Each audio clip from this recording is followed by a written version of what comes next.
Hey there folks, John here with ThroughMyLens.org, and I have a gun review for you today. Taking a look at the Sig Sauer P238, a little pocket pistol 380. Kind of funny story how I came to acquire these. Before I get into it, let me mention that this is a video supplement to my written photo review that's on ThroughMyLens.org. You will see a link to that photo review in the description box of this video. Recommend you go there. There's a lot more pictures and a lot more detail in terms of specifications and how these guns shoot and so forth. Again, this is just a video supplement with to get some video footage out there of these two guns and kind of give you my thoughts on video. There's a lot of video out there right now on the P238. It's been around for a few years now. Great gun, kind of a copy of the Colt Mustang. It's a 911 style gun done in chambered in 380 and kind of shrunk down to be a pocket pistol. Again, getting this back to the acquisition story, my wife recently got her CCW, her concealed carry permit, and I had initially purchased her the same gun that I use for CCW, which is the Smith & Wesson M&P 9C. I bought one for her. She used it in the class. She likes it, shoots it very well, but my wife's a petite lady. She's just under 5 feet tall, so that compact M&P is almost like, proportionally speaking, a full-size weapon on her frame. So it's not going to be real easy for her to conceal, particularly in the summertime.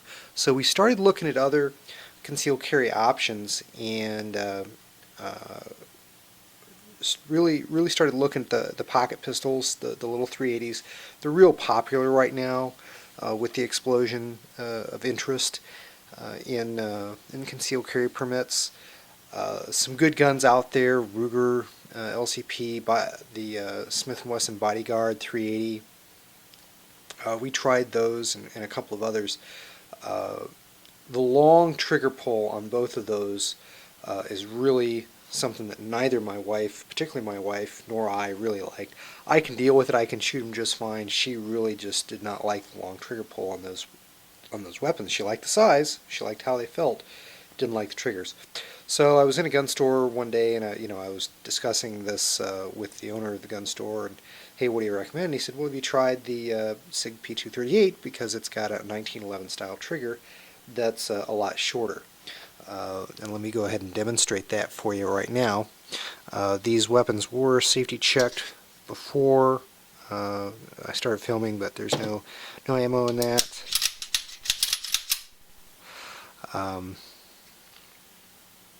Again, it's a hammer-fired weapon. If I'm just going to try to show you what it's like.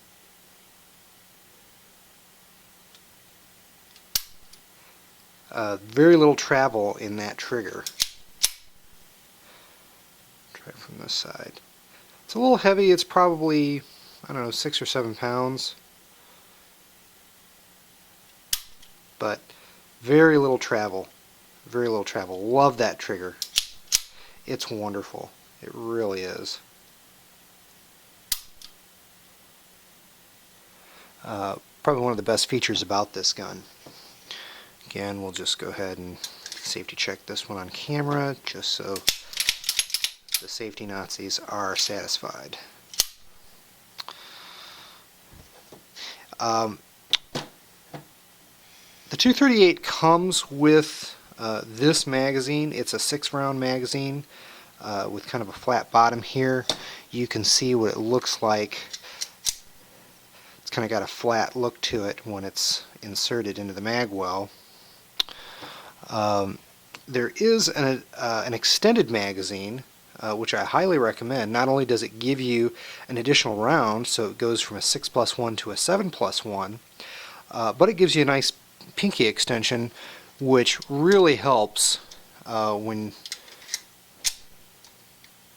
you're firing the gun, because you can now, or at least I can now, get all 3 fingers here around the grip of the gun, and the purchase on this is just fantastic when you've got that extended magazine on there. really like it.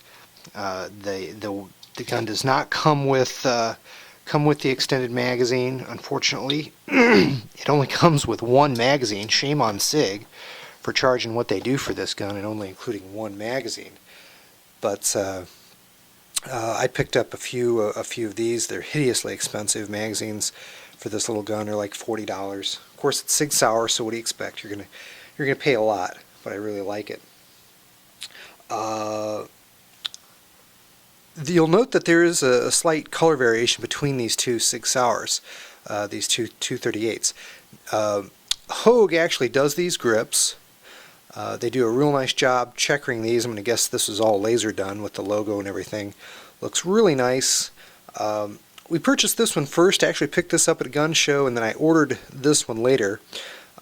I'm taking this one. I like the kind of more reddish look to the handles on these. This one's got a little deeper, darker, kind of brownish tones.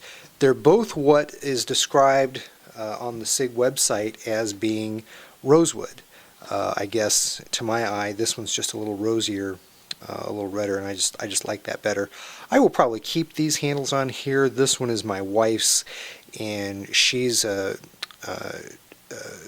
picked out some aluminum kind of fire engine red, Corvette red grips, aluminum grips that she likes. So we've got those inbound, and I'll get those on there once they come in. So that'll kind of make it more fun and personal for her with those grips on there. If I was going to make a change, I might put, I guess Hogue very soon will have some wraparound rubber grips for that gun, which I might consider. But shooting the gun, is just a joy. It really is. You would be surprised at the muzzle flip that you get on a pocket 380 sized weapon. You get quite a bit of recoil from the LCP and the Bodyguard 380 that we tested at the range. It's manageable. It's just surprising for a smaller caliber. But because these are an all metal frame, they do really well. Just a joy to shoot. I just love this gun. I really do. We got one primarily for her, and when we took it to the range to break it in and shoot it, I was like, I want one of these. And they're a joy to shoot, but they're also a joy to carry because they're so small. You've got so many options. If I want to go inside the waistband, I can. If I want to go outside the waistband, I can. If I want to put it in my pocket, I got one of these little Uncle Mike's pocket holsters here. And sometimes, I've found myself, even when I'm just around the house, I'll just throw it in my pocket. Why not? You don't know it's there.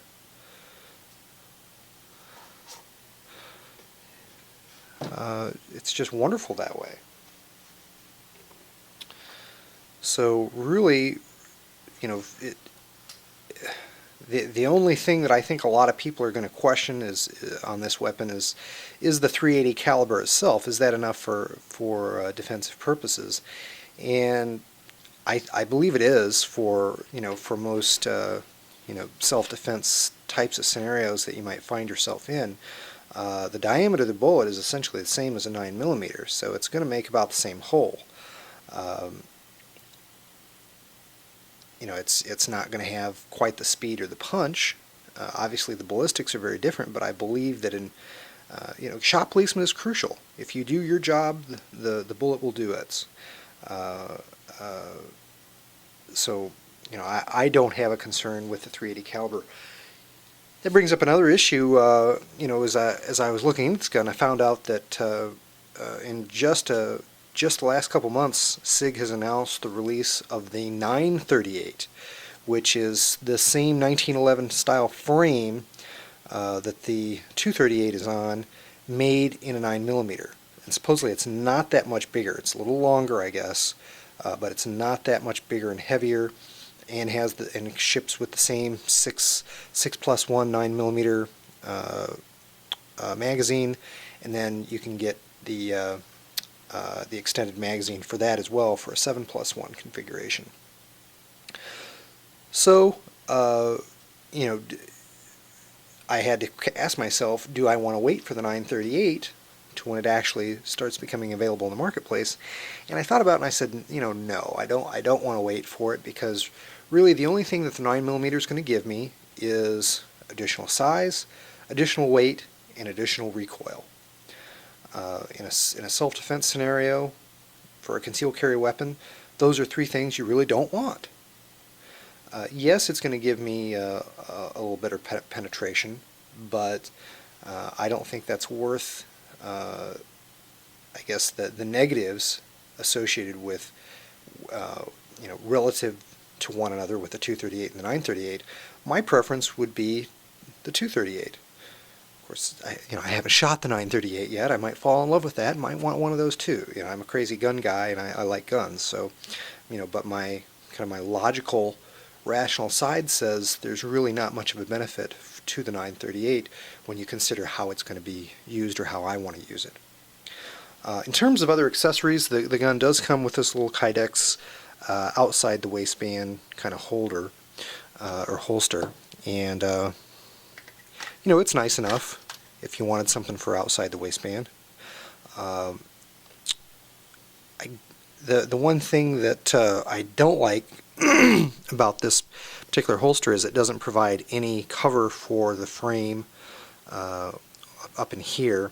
So if you do wear it and try to conceal it, if you haven't got an undershirt on, this is going to rub against your skin. If you sweat on it, that's not particularly a good thing, and it's also going to rub your skin, which is uncomfortable. It's nice to get you started, but you'll probably want to look at other options as well. So again, just wanted to get some quick video footage. Love the 238. Love Sig. I've had a 226 before.